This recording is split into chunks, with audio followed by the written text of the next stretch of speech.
시어머니의 마지막 선택 며느리에게 배신당한 30년. 어머니, 이게 무슨 짓이세요? 어떻게 이럴 수가 있어요? 며느리가 소리를 지르며 제 앞에 서류를 내던졌어요. 그 서류에는 유언장이라고 적혀 있었죠. 여러분, 제가 왜 이런 결정을 내렸는지 궁금하시죠? 그런데 이야기 시작하기 전에 혹시 구독과 좋아요 눌러주셨나요? 여러분의 작은 관심이 저에게는 정말 큰 힘이 되거든요. 안녕하세요. 저는 올해 82, 부산 해운대에 사는 최정숙이에요. 남편과 함께 평생 모은 재산으로 노후를 준비했는데 며느리의 배신으로 모든 것이 무너져 내렸어요. 제 이야기는 5년 전으로 거슬러 올라가요. 그때 제 남편이 쓰러졌어요. 뇌졸중이었죠. 병원에서 깨어났을 때 의사 선생님이 말씀하셨어요. 반신마비가 왔습니다. 앞으로 누군가의 도움이 계속 필요하실 겁니다. 그 순간 눈앞이 캄캄했어요. 남편은 평생 건강한 사람이었거든요. 아침마다 등산하고 운동하고 그렇게 건강 관리하던 사람이 갑자기 누워버린 거예요. 엄마, 아버지 어떻게 하실 거예요? 아들 민수가 걱정스러운 얼굴로 물었어요. 어떻게 하긴 엄마가 모시지. 엄마 혼자 하시기 힘드실 텐데 요양원은 어때요? 요양원? 50년을 함께 산 남편을 요양원에 보내라고요? 안 돼. 아버지는 엄마가 모실 거야. 엄마도 이제 나이가. 괜찮아. 엄마가 할 수 있어. 그때 며느리 수진이가 끼어들었어요. 어머님, 그럼 저희가 모시죠. 어머님 혼자 힘드시잖아요. 정말? 그럼 고맙구나. 처음으로 며느리가 기특하게 느껴졌어요. 대신에 조건이 있어요. 조건? 어머님 집 명의를 저희한테 이전해 주세요. 그럼 저희가 정성껏 모시겠어요. 진명의 해운대 바닷가가 보이는 그 집은 남편과 제가 40년 동안 식당 운영하며 모은 돈으로 산 거예요. 지금 시세로 15억은 되는 집이에요. 수진아, 그건 좀. 어머님, 저희가 아버님 모시는데 돈이 얼마나 드는지 아세요? 간병비, 병원비, 약값, 집 하나 정도는 주셔야 하는 거 아니에요? 아들 민수도 거들었어요. 수진이 말이 맞아요. 우리가 아버지 모시는데 집 정도는 당연히. 당연히요? 제 재산을 당연히 달라고요? 알았어. 그럼 명의는 엄마 살아있을 동안만 엄마 이름으로 하고 나중에 주마. 안 돼요. 지금 당장 해주세요. 나중에 마음 바뀌시면 어떡해요? 결국 저는 굴복했어요. 남편을 모실 사람이 필요했고 아들 내외 외에는 의지할 곳이 없었거든요. 법무사 사무실에서 명의를 이전했어요. 15억짜리 집이 순식간에 며느리 이름으로 바뀌었어요. 어머님, 감사해요. 정말 잘 모실게요. 수진이가 환하게 웃었어요. 그 미소가 왜 그렇게 섬뜩하게 느껴졌을까요? 처음 한 달은 괜찮았어요. 며느리가 정말 열심히 시아버지를 모셨어요. 식사 챙겨드리고 약 챙기고 목욕도 시켜드리고. 어머님, 편히 쉬세요. 제가 다 할게요. 하지만 변화는 서서히 시작됐어요. 2달째 되던 날 수진이가 말했어요. 어머님, 저 요즘 너무 힘들어요. 아버님 모시는 게 생각보다 힘드네요. 그래, 그럼 엄마가 도울게. 아니에요. 간병인 한 명 고용하죠. 돈은 어머님이 내시고요. 뭐 간병인 비용을 내가? 네, 어머님 연금 받으시잖아요. 그걸로 내세요. 제 국민연금은 한 달에 80만 원이에요. 간병인 비용은 한 달에 250만 원이었어요. 수진아, 그럼 엄마 생활비는? 어머님, 저희 집에서 사시잖아요. 밥도 저희가 드리고 그 정도는 내셔야죠. 결국 제 예금을 깨서 간병인을 고용했어요. 평생 모은 돈이 한 달에 250만 원씩 빠져나가기 시작했어요. 석 달째 수진이가 또 말했어요. 어머님, 이 집 좀 답답한 것 같아요. 리모델링 하고 싶은데 비용 좀 대주세요. 리모델링? 2억 정도면 될 것 같아요. 수진아, 엄마가 그런 돈 어딨니? 어머님, 저축 많이 하셨다며요. 그거 좀 쓰시죠. 정말 어이가 없었어요. 집도 빼앗아가고 이제 제 저축까지 털어가려고 하다니. 안 돼. 그건 엄마 노후 자금이야. 어머님, 노후 자금은 무슨. 어머님, 이미 노후잖아요. 지금 쓰셔야죠. 결국 거절했더니 수진이 태도가 완전히 달라졌어요. 어머님, 식사 준비됐어요. 예전처럼 다정하게 말하는 게 아니라 쌀쌀하게 던지듯 말했어요. 남편 식사도 점점 소홀해졌어요. 며느리, 아버지 식사가 너무 성의 없는 거 아니냐? 어머님이 하시든가요. 저 바빠요. 그때부터 제가 다시 남편을 돌보기 시작했어요. 간병인은 낮에만 있고 밤에는 제가 남편 옆에서 잠을 잤어요. 2시간마다 체위 변경해드리고 기저귀 갈아드리고 82살 노인이 할 일이 아니었어요. 허리는 끊어질 것 같고 무릎은 아프고 잠도 제대로 못 자고 하지만 아무도 도와주지 않았어요. 엄마, 왜 그렇게 힘들어 보이세요? 아들이 물었어요. 민수야, 엄마 너무 힘들어. 좀 도와줄 수 없니? 저도 회사 일로 바빠요. 그리고 수진이도 힘들잖아요. 수진이가 힘들다고요? 하루 종일 집에서 드라마 보고 친구들이랑 카페 가고. 그게 힘든 거예요? 어느 날 제가 우연히 며느리 전화 통화를 들었어요. 화장실 가려다가 거실을 지나가는데 수진이가 친구랑 통화하더라고요. 언니, 나 완전 대박 쳤어.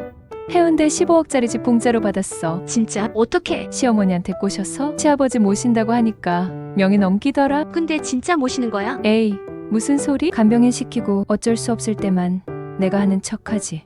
시어머니가 알아서 다 해. 대박. 그럼 집 팔 거야? 당연하지. 시아버지 돌아가시면 바로 팔 거야. 지금 재개발 들어오면 20억은 받을걸? 심장이 멎는 줄 알았어요. 이 집을 받기 위한 계획이었던 거예요. 저희 부부를 이용해서 집을 가로챈 거였어요. 그날 밤 남편 옆에 앉아서 울었어요. 여보, 우리 아들이 이런 며느리를 데려왔어요. 우리가 뭘 잘못한 걸까요? 남편은 말을 할 수 없었지만 눈물을 흘렸어요. 남편도 다 알고 있었던 거예요. 다음 날 저는 법무사 사무실을 찾아갔어요. 선생님, 명예 이전 취소할 수 있나요? 어떤 사유인데요? 제가 모든 상황을 설명했어요. 할머니, 아쉽지만 증거가 없으면 힘듭니다. 그리고 이미 증여세도 납부하셨고, 그럼 방법이 없나요? 글쎄요. 사기죄로 고소할 수도 있지만 입증이 쉽지 않을 겁니다. 법무사 사무실을 나오는데 다리에 힘이 풀렸어요. 평생 모은 재산을 이렇게 빼앗기다니 제가 뭘 잘못한 걸까요? 그저 남편을 사랑해서 제대로 모시고 싶어서 내린 결정이었는데 집으로 돌아오는 길 우연히 옛 친구 경자를 만났어요. 정수가 얼굴이 왜 그래? 무슨 일 있어? 경자에게 모든 걸 털어놨어요. 아이고 정수가 그럼 이렇게 해봐. 경자가 묘안을 알려줬어요. 내가 유언장을 새로 썼어. 그리고 내 재산을 다른 곳에 기부한다고 명시해. 그게 무슨 소용이야. 집은 이미 며느리 이름인데. 집은 어쩔 수 없어. 하지만 내 예금이랑 보험금은 아직 내 명이잖아. 그걸 며느리한테 한 푼도 안 주는 거야. 제 예금은 5천만 원 정도 남아 있었어요. 그리고 남편 명의 보험금이 2억 정도 있었어요. 남편이 돌아가시면 제가 받게 되어 있었죠. 그 돈을 자선단체나 다른 곳에 기부해버려. 며느리한테 한 푼도 안 가게. 경자 말을 듣는 순간 뭔가 시원한 기분이 들었어요. 다음 날 저는 변호사 사무실을 찾아갔어요. 유언장을 작성하고 싶은데요. 네, 어떻게 하시겠어요? 제 모든 예금과 남편 보험금 수령권을 부산 노인복지관에 기부하겠습니다. 가족분들은 아시나요?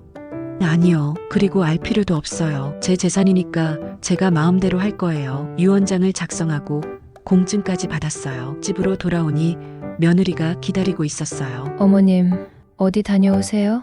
응, 그냥 좀 나갔다 왔어. 요즘 자주 외출하시네요. 혹시 또 돈 찾으러 다니시는 거 아니죠? 또 돈 찾으러 다니다니 참 뻔뻔한 사람이에요. 수진아, 너 걱정할 거 없어. 엄마 돈은 엄마가 알아서 쓸 거니까. 에이, 어머님. 나중엔 다 저희 거 되는데 뭘. 나중에 다 자기 거라고요? 정말 뻔뻔하네요. 수진아, 세상 일은 아무도 몰라. 무슨 말씀이세요? 나중에 알게 될 거야. 그로부터 6개월 후 남편이 세상을 떠났어요.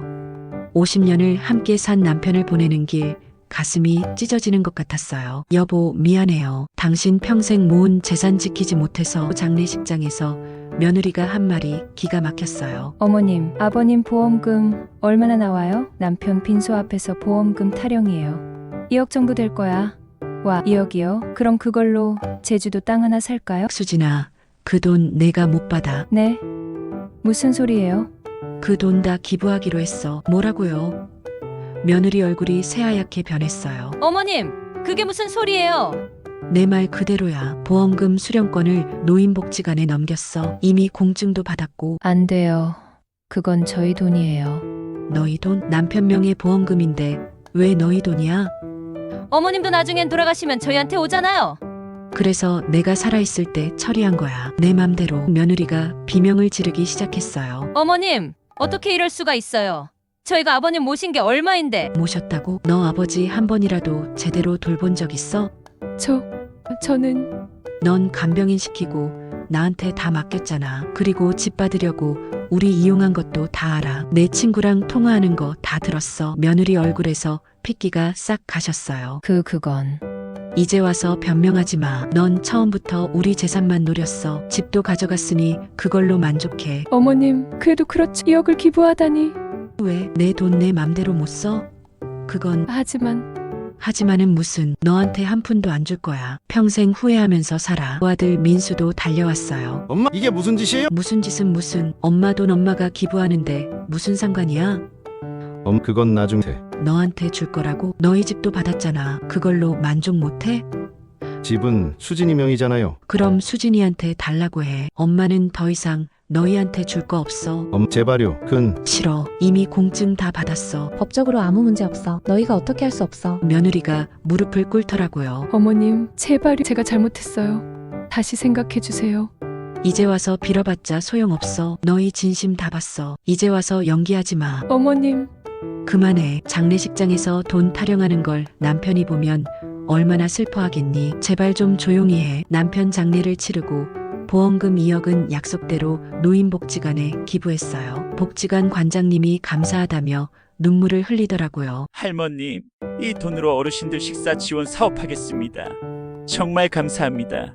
우리 남편 이름으로 해주세요. 그 사람이 평생 모은 돈이니까. 며느리는 그 후로 저한테 말도 안 걸었어요. 같은 집에 살면서도 완전히 남남처럼 지냈어요. 아들 민수도 마찬가지였고요. 그런데 이상한 일이 일어났어요. 한 달 후 아들 내외가 갑자기 이사를 간다고 하더라고요. 우리 이사 갈 거예요. 어디로? 그건 알려드릴 수 없어요. 그럼 이 집은? 팔 거예요. 어차피 수진이 명의니까 저희 마음대로 할 거예요. 그럼 엄마는? 요양원 알아보세요. 어머님 연금으로 충분히 갈 수 있어요. 결국 집이 팔렸어요. 18억에 팔렸더라고요. 며느리가 3억을 남긴 거예요. 그 돈으로 어디론가 이사를 갔어요. 주소도 안 알려주고요. 저는 정말 길거리에 나앉을 뻔했어요. 다행히 옛 친구 경자가 우리 집에 와서 살아라고 해서 경자네 집에 얹혀 살게 됐어요. 여러분, 억울하냐고요? 억울하죠. 평생 모은 집을 빼앗겼는데 억울하지 않겠어요? 하지만 후회는 안 해요. 적어도 2억은 제대로 쓰였으니까요. 며느리가 받았으면 명품 가방 사고 여행 다니고 그렇게 썼을 거예요. 하지만 지금은 부산의 가난한 어르신들 밥이 되고 약이 되고 있어요. 가끔 노인복지관에 가요. 거기서 무료 식사하시는 어르신들 보면 우리 남편 돈이 이렇게 쓰이는구나 싶어서 마음이 따뜻해져요. 할머니, 오늘 김치찌개 맛있어요. 그래, 많이 먹어. 어르신들 행복한 얼굴 보면 며느리한테 빼앗긴 집 생각도 조금은 잊혀져요. 아들 민수는 어쩌다 연락이 와요. 엄마 잘 지내세요? 그래, 너도. 혹시 돈 필요하시면 필요 없어. 엄마 연금으로 충분해. 사실 거짓말이에요. 연금 80만 원으로 어떻게 살아요? 경자한테 얹혀 살면서 미안한 마음에 매일 집안일 거들고 식비라도 보태려고 아끼고 있어요. 하지만 아들한테는 절대 손 안 벌릴 거예요. 그 집 팔아서 18억 받았으면서 저한테 한 푼도 안 준 아들한테 제가 왜 손을 벌려요? 여러분께 하고 싶은 말이 있어요. 자식한테 재산 미리 넘기지 마세요. 특히 며느리, 사위 명의로는 절대로요. 나중에 어떻게 될지 아무도 몰라요. 그리고 만약 저처럼 이미 넘겼다면 남은 재산이라도 잘 지키세요. 유언장이라도 써서 제대로 쓰일 곳에 쓰이게 하세요. 저는 82살이에요. 솔직히 얼마 안 남았어요. 하지만 후회는 없어요. 적어도 며느리한테 2억을 빼앗기지 않았으니까요. 그 돈이 정말 필요한 곳에 쓰였으니까요. 혹시 지금 며느리나 사위 때문에